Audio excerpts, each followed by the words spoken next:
कहते हैं कि धरती पर जन्म लेने वाला हर मनुष्य अपनी किस्मत लिखवा कर आता है। ठीक ऐसे ही कुछ शुभ योग होते हैं जिनमें जन्म लेने वाले बच्चे बहुत ही भाग्यवान होते हैं। तो आइए जानते हैं उन शुभ योग के बारे में। ज्योतिष शास्त्र के अनुसार जन्मतिथि, वार, करण, राशि और योगों से व्यक्ति का स्वभाव बनता है। यहाँ हम बात कर रहे हैं व्यक्ति के स्वभाव पर योग के प्रभाव की। तो आइए देखें कि किस योग में जन्म लेने से बालक भाग्यशाली होता है। जब हम किसी व्यक्ति के स्वभाव की बात करते हैं तो हम उसके बाहरी व्यक्तित्व को ही देखते हैं। वास्तव में व्यक्तित्व और प्रकृति के निर्माण में अनेक तत्वों का योगदान होता है। ज्योतिषी चिराग बेजान दारूवाला के अनुसार जन्मतिथि, वार, करण, राशि और योगों से व्यक्ति का स्वभाव बनता है। यदि आप किसी के स्वभाव को अच्छा कहते हैं तो वास्तव में यह जानना चाहिए कि उस व्यक्ति का जन्म ऐसे समय में हुआ है जब उपरोक्त बातों का सुंदर समन्वय था। यहाँ हम बात कर रहे हैं बच्चों पर योग के प्रभाव की। तो आइए देखें कि किस योग में जन्म लेने वाला बच्चा भाग्यशाली होता है। प्रीति योग भी बहुत शुभ माना जाता है। इस योग में जन्म लेने वाला जातक विषयों का ज्ञाता, जीवंत और उत्साहपूर्वक कोई भी कार्य करता है। प्रीति योग के जातक सौंदर्य प्रेमी तथा विपरीत लिंग के व्यक्ति से प्रेम करने वाले होते हैं। ये चतुर होते हैं और किसी भी तरह से अपना स्वार्थ सिद्ध करना जानते हैं। जिस व्यक्ति का जन्म आयुष्मान योग में होता है वह व्यक्ति आयुष्मान होता है, अर्थात उसे लंबे समय तक पृथ्वी का सुख प्राप्त होता है। इस योग के जातक काव्य अर्थात कविता और गीतों के शौकीन होते हैं। इस योग के जातक धनवान होते हैं, अर्थात धन धान्य से परिपूर्ण होते हैं। ये शक्तिशाली होते हैं और टकराव की स्थिति में अपने दुश्मनों को परास्त करने में समर्थ होते हैं। इस योग में जन्म लेने वाले जातक पर इस योग के नाम का पूर्ण प्रभाव पड़ता है। इस योग का व्यक्ति भाग्यवान होता है। वे सभी प्रकार के गुणों से परिपूर्ण हैं। वे जहां भी होते हैं उनके गुणों की प्रशंसा करते हैं। इस योग के जातकों का विपरीत लिंग के व्यक्ति के प्रति विशेष लगाव होता है। सुंदर स्त्री और पुरुष इनका मन मोह लेते हैं।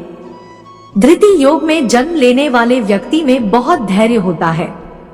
वह किसी भी बात को लेकर तुरंत उत्तेजित नहीं होता बल्कि सोच विचार कर ही कोई निर्णय लेता है। इनका स्वास्थ्य अच्छा रहता है। ये प्राय स्वस्थ रहते हैं। वे विद्वान और गुणी होते हैं। वे एक समृद्ध और सुखी जीवन जीते हैं और समाज में प्रतिष्ठा प्राप्त करते हैं। ज्योतिष शास्त्र कहता है कि शूल योग में जन्म लेने वाले जातक धार्मिक स्वभाव के होते हैं। शास्त्रों में इनकी रुचि होती है और ये बहुत ज्ञानी होते हैं। वे यज्ञादि कर्म करना जानते हैं और धन संग्रह करना भी जानते हैं। इतना सब कुछ होते हुए भी इनके जीवन में दुख और दुख आते हैं। वृद्धि योग में जन्म लेने वाला बालक दिखावे में सुंदर और उनका स्वभाव दोनों से शोभायमान होता है। इस योग में जन्म लेने वाला बालक की गिनती आगे चलकर धनवान और गुणी व्यक्तियों में होती है। इनकी पत्नी और पुत्र दोनों ही अच्छे स्वभाव और गुणों वाले हैं।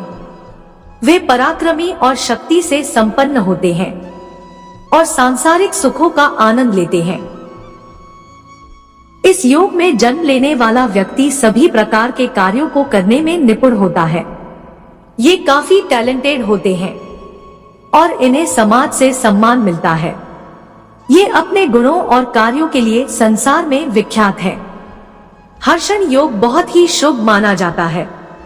इस योग में जन्म लेने वाले व्यक्ति को भाग्यशाली भी कहा जाता है। इस योग में जन्म लेने वाला व्यक्ति अनेक विद्याओं का ज्ञाता होता है। इस योग के जातक पौराणिक शास्त्रों और विद्या के अच्छे जानकार होते हैं। ये अपने फैसलों पर हर परिस्थिति में अडिग रहते हैं। ये धनवान व्यक्ति होते हैं और समाज के खास लोगों से मान सम्मान पाते हैं।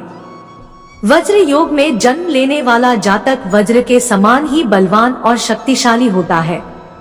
वज्रा के समान ही इनके भुजाओं में अद्भुत शक्ति और बल होती है।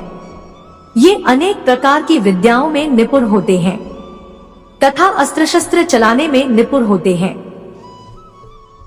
इन्हें आमतौर पर धन की कमी का सामना नहीं करना पड़ता है। ये बहुत साहसी और पराक्रमी भी होते हैं। परिधि योग में जन्म लेने वाला व्यक्ति बुद्धिमान और कई विज्ञानों का जानकार होता है। ये विद्वान और ज्ञानी होते हैं तथा मधुर वक्ता होते हैं।